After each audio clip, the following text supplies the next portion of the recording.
Presidente, senhores parlamentares, defesa, senhor Abraão, eu tenho tentado aqui em cada sessão fazer uma espécie de trabalho de avaliação do que está ocorrendo antes de me pronunciar.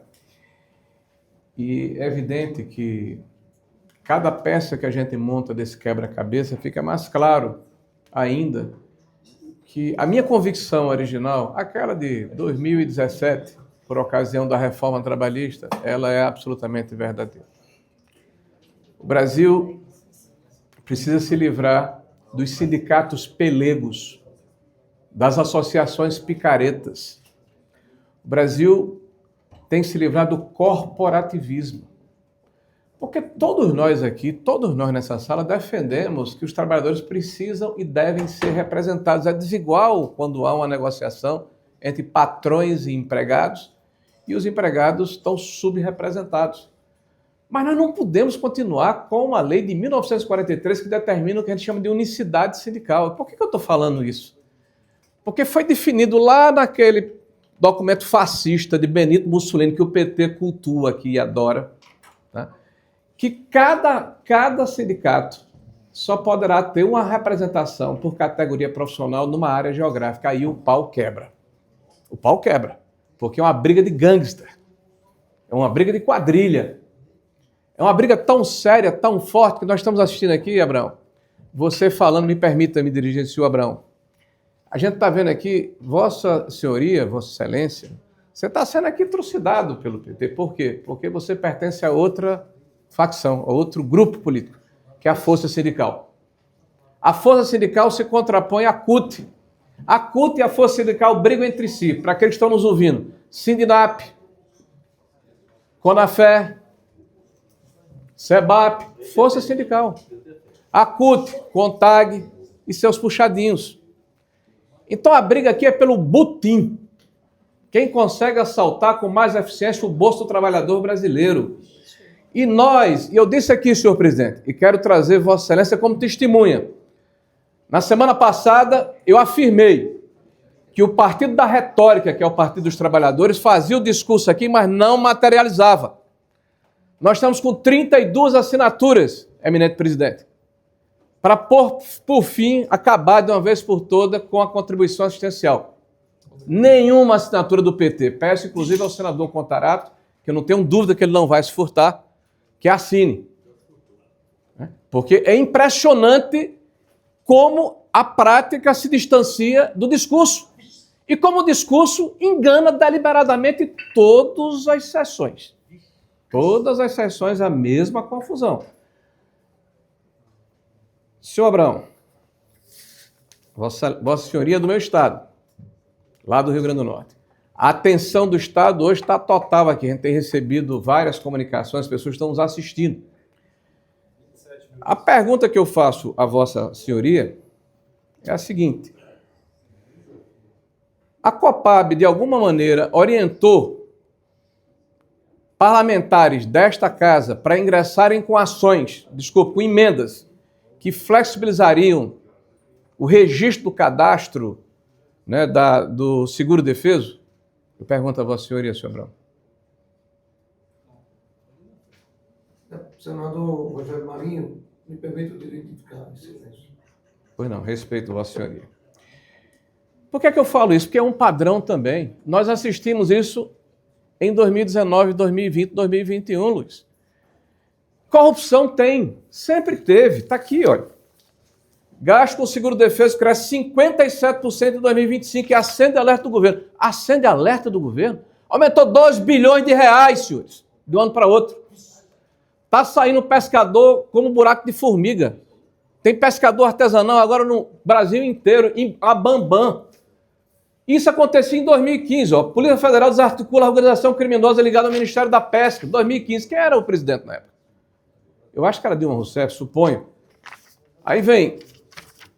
CGU vê fraude em 2 em cada 3 benefícios da Bolsa Pescador. 2 em 3. CGU 2017. Operação da Polícia Federal contra a fraude do seguro-defeso. Prende 12 pessoas no Pará. Bolsa Pesca suspeita de fraude de 91 milhões. Governos são atacados, que é R$1 trilhão. É o benefício pago por ano aos beneficiários da aposentadoria, da pensão, do BPC, do seguro-defesa, é R$1 trilhão por ano. É um butim. Agora, há governos que ficam inertes e fazem um discurso aqui e não materializam na prática. Trabalham contra, fazem emendas contrárias, como no caso da MP 871. O PT fez 6 emendas para evitar a revalidação do cadastro. 6. Eu não vou repetir aqui o nome dos cidadãos, porque eles não estão presentes. Mas 6 do PT. A mesma coisa aconteceu agora na MP 1303.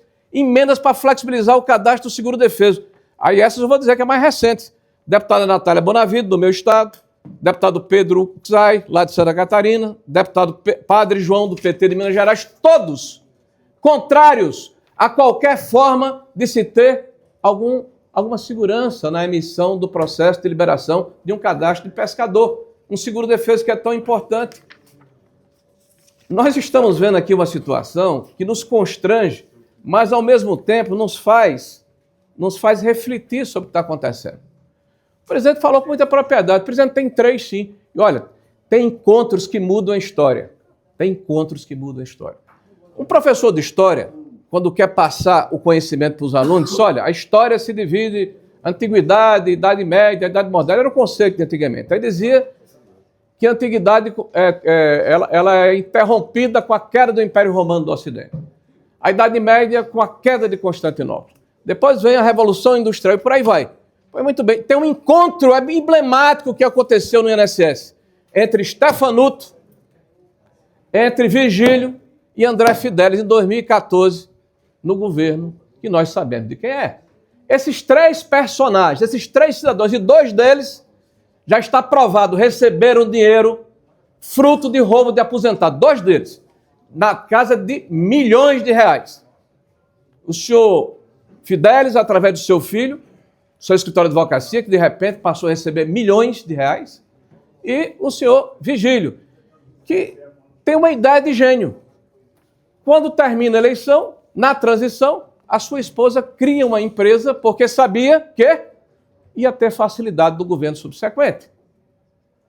E essa ação é uma ação padrão. Parece até que aqueles que se macomunaram para roubar, para dilapidar o patrimônio alheio, para assaltar o hipossuficiente, para fazer com que os idosos desse país padecessem de uma situação que constrange toda a nação brasileira, esses cidadãos estão dentro do INSS desde 2006, como é o caso do senhor Vigílio.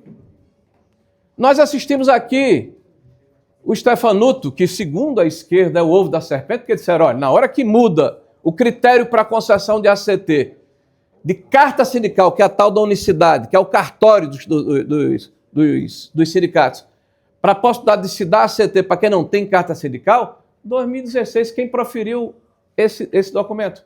Quem assinou esse documento na contramão do que eu tinha dito em 2014? O senhor Stefanuto, o progressista. Esse que veio aqui e disse, eu tenho um lado. Eu tenho um lado. E disse claramente qual era o lado dele. Então, eu acho que, mais do que nunca, nós temos uma obrigação de dar uma satisfação à sociedade, porque eu não vou aqui tentar perguntar coisas que já foram perguntadas, reiterar coisas que já foram reiteradas, mas deixar claro para os senhores que não dá para barrer para debaixo do tapete o elefante, a gente vai tropeçar nele. O problema é grave, é sério. Nós já sabemos quem dentro da estrutura do INSS, pelo menos os rifles mostraram, a quebra do sigilo mostraram, tem 2 personagens aí, talvez um terceiro, que se logo completaram e melaram as mãos, se sujaram com isso. Pode ser que haja outros que tenham recebido de outra maneira, mas esse é um fato. E o fato é que nós queremos e precisamos saber quem é ou quem são as entidades políticas que proporcionaram essa facilidade ao longo dos últimos 30 anos. Então, quando a gente escuta aqui alguém falar, começou em tal governo e foi combatido assim, gente, achar que o governo do presidente Bolsonaro, um governo de direita, conservador, governo que trabalhou fortemente no início da sua administração contra a fraude, que instituiu a questão da biometria em 22, que não foi implantada até meados de 25, que instituiu a questão do bloqueio dos novos benefícios, que definiu que era necessário haver uma revalidação anual. E foi combatido por isso pela esquerda. Este governo proporcionar condições para assaltar os idosos? De jeito nenhum.